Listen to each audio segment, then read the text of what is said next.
Wara li l-ġimgħa sar magħruf li GVTH Advocates ħadet 425,000 euro f'konsulenzi minn gvernijiet preċedenti, dettalji mill-Parlament juru li din id-ditta legali irċiviet 585,000 euro oħra f'direct orders.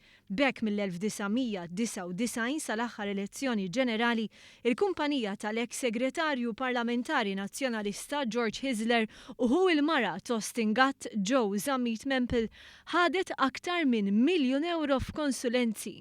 B'total ta' aktar minn 365,000 euro, il-maġġoranza ta' direct orders lill kumpanija ta' Hisler u Zammit Mempel ingħataw minn żewġ entitajiet fl-oqsma tas-saħħa u l-enerġija.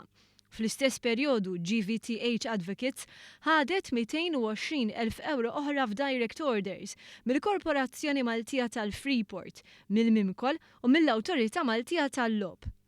Dawn jikkumplimentaw l-425,000 euro li din id-ditta legali rċiviet mill-Awtorità Maltija tat-Turiżmu, il-MEPA, l-Awtorità Marittima ta' Malta u l-Air Malta.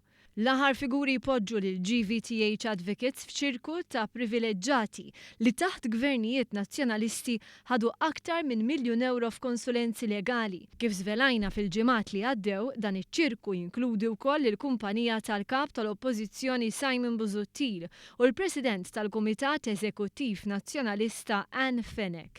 Bekk tkompli tinkixef il-maskla tal-Partit Nazzjonalista li llum qed jippridka mod iżda fil-gvern kien jagħmel mod ieħor.